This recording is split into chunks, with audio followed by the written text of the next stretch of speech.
Hello and welcome along to the Timeform Sport in Life Jump Season Preview. Andy McLaren here, joined by Dan Barber and Phil Turner to look ahead to the upcoming jump season. And the guys from Timeform have very kindly picked us out 3 horses each who they're particularly excited about and are expecting big things from this season. But before we get started, just a reminder, don't forget to head over to Amazon where you can get your copy of Timeform's Horses to Follow. There's 50 horses from the UK, 20 from Ireland, interviews with the trainers, anti-post tips, and plenty more. Everything you need for the upcoming jump season for less than £15.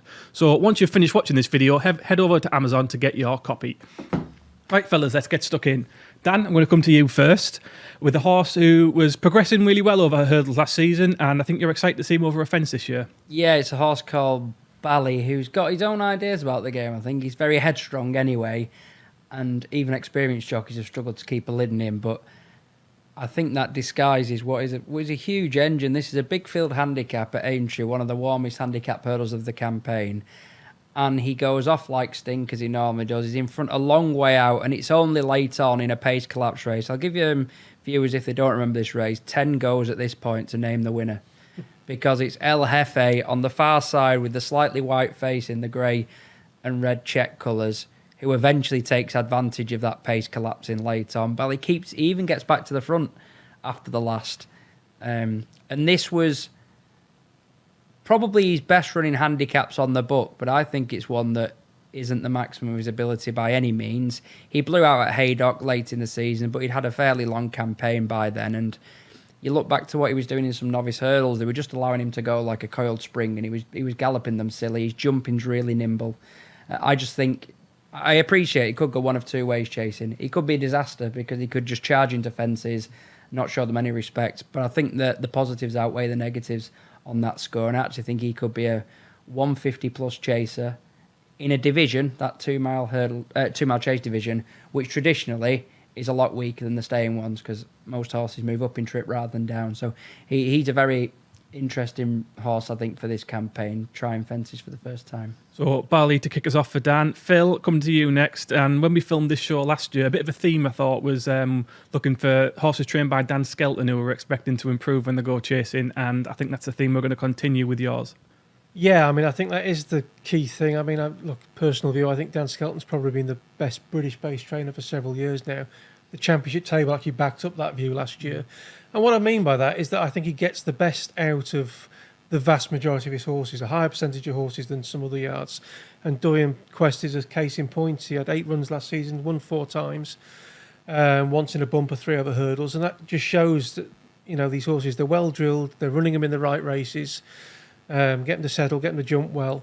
And you'd be hopeful he'd be able to carry on over fences. Now, it should be said, with bigging up the trainer here, we should probably big up Doyen Quest a bit, because certainly for his last 2 wins at Newbury and in this race here, which was a really competitive end-of-season handicap at Cheltenham, he's really wanted to win those races. I was here that day. I was quite down near the finishing line, and he really sticks his neck out to win. And clearly they're the type of attributes you want going ahead. It means he's the kind of sort of horse who'll probably sort of even edge out better handicapped horses because of those attributes. And as I see here, he's the white face coming to the last.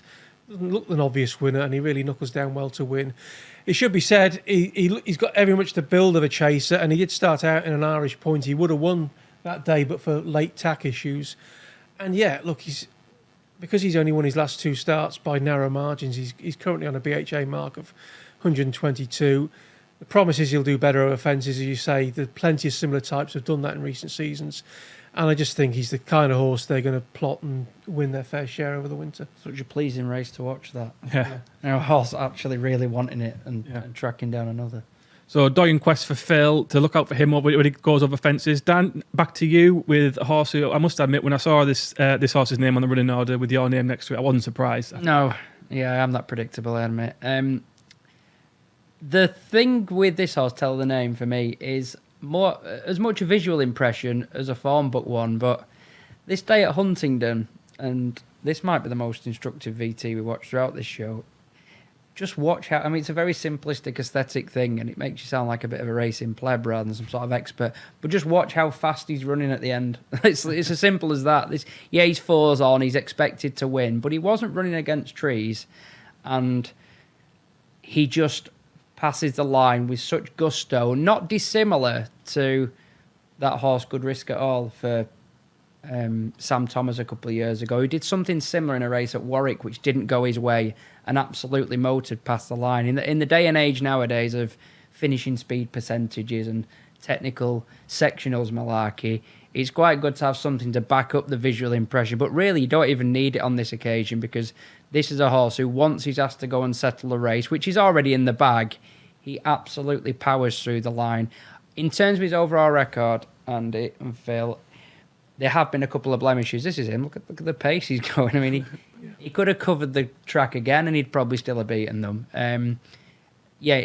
In terms of his overall profile, those 2 blemishes, one at Aintree, where I think he might have had a physical problem, but it was really bad ground as well. Yeah. That wouldn't be for him. And then he didn't figure in a Supreme, but he joins the growing list of British horses that don't tend to figure. And that was quite bad ground from memory as well, wasn't it? Yeah, well, it probably wasn't ideal. It maybe wasn't a perfect spot for him. There's another thing to consider. His work previously is for Ben Pauling. He's now going to be with a different stable. We think it's John Joe, don't we? So we'll see how that materialises. But I'm not that put off, just because I think the claims and the positivity around this horse endures anyway. And I'd go back as well to one of his other wins at Huntingdon. Again, this theme of a sharp track and being a real speed horse. He beat a horse called Lucky Place convincingly when winning a novice hurdle at that track. And Lucky Place arguably shaped best, even above Langadan, when finishing 4th in the Coral Cup. That was off a mark of 137.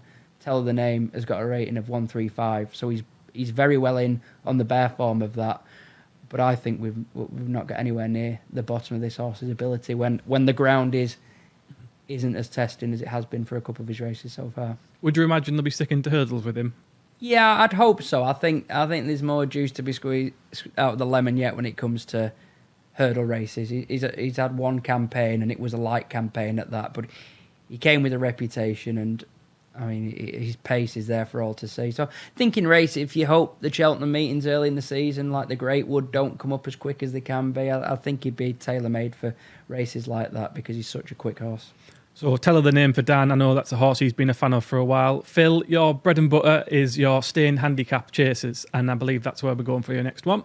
Yeah, Iroko. We were on about Dan Skelton earlier, but it should be said another upperly mobile yard is the one of Oliver Greenhill and Josh Guerrero's, and he's their stable star. He's already provided them with a Cheltenham Festival win in the Martin Pipe Hurdle, and this was his chasing debut last autumn.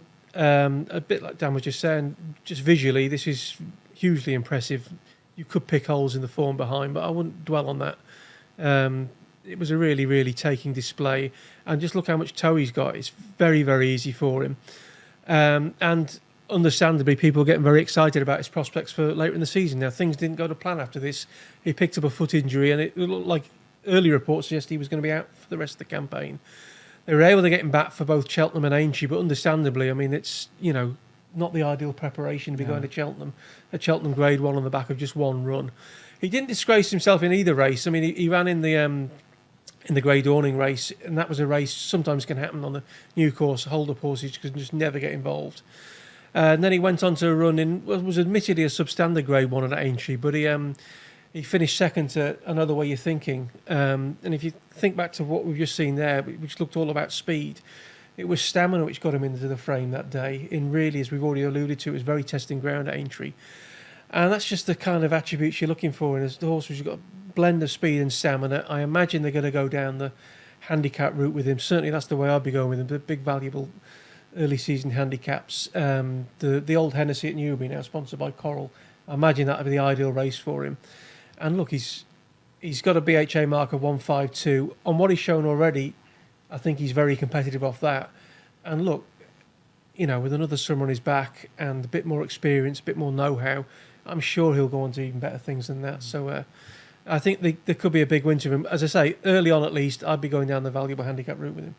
That's Iroko for Phil. Look out for him in the big handicap chases. Dan, we're 4 horses into our jump season preview, and we haven't mentioned Willie Mullins yet. Is that about to change? Yeah, I suppose we must give him a mention. I mean, been a struggling few seasons for the stable, hasn't it? But hopefully they can get back on track this time around. I must admit, this is a horse, the name is Ile Atlantique, where I formed a view at the DRF that sort of time that this is a horse who I think might win the Arkle this season, and maybe evidence later in the campaign suggests I should have changed my mind, but I don't think there is a change to the qualities he's got. Now, he's often been accused of being slightly quirky and giving races away, but for me, he just gets outstayed here by a thorough, not a sluggard, that'd be harsh, I'm reading Tommy wrong, but a horse whose future was always going to lie over longer distances. And it's what he's doing for 90% of the race that I really like. This is the way to ride him, surely. He was often a Mullins second string later in the season, so we've not seen Townhead have that many goes on him. And at this point, he quickened between the last two. His jumping's really great. I mean, he's quick and accurate. And he's just got that enthusiastic demeanour that we like to see for horses over hurdles when they go chasing. It just means that they're likely to attack obstacles and gain ground, rather than lose momentum and give that advantage away to other horses. He just gets nailed late on. I'm not that concerned. I don't think it's a reflection of a lack of resolution. I think it was possibly just a shortage of stamina against the staying horse. But I think everything about him so far has screamed much better chaser, and he was a 140-odd hurdler. I still believe he could be an Arkle horse, and of course, Mullins has probably got 15 in the same boat, but he's the one that throughout last season, seeing him in paddocks and thinking as a physical specimen now, if he's not a better chaser, I'd be absolutely amazed. So a potential Arkle contender there for Dan. And Phil, your final one, I believe, is a horse who had Dan's last pick, Ile Atlantique, well beaten at Aintree on a final start. That's right, brighter days ahead. We've mentioned Willie Mullins, we should mention Gordon Elliott as well. And yeah, she was really good this day. I mean, I think it's a bit of a head scratcher. We're looking years to come. How did she get beaten at Cheltenham? But it was a funny race that it developed into a bit of a sprint. She's certainly not short of speed. I think she's one of these horses I think be really versatile. She'll stay further than 2.5, 21 furlongs, no problem. But she could also hold her own in a well-run 2 mile. She just got done for toe that day. And she's beaten the boys here. This is the thing. It's like, I imagine she's probably they're going chasing with her.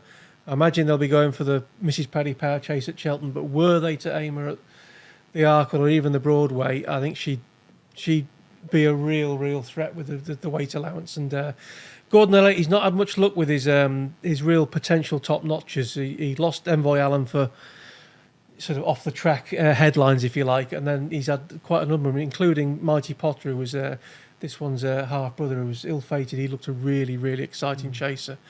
And he's lost another sibling, so Colwell Potter was obviously bought out the yard through no fault of his own. So they've rated this one from the very start, and she looks a potential top notch, as I say. You don't need a jeweler's eyepiece to find this one, but I think she could be, if they let her take on the boys, you could get a similar result to what we saw at Aintree. Hard not to think back to Apple's Jade watching that replay, is it? Yeah, no, those exactly. colours, Elliott horse absolutely dominating in the latter stages. Was still Elliott at that point, wasn't she? She joined Elliott from Mullins. Yeah, that's right.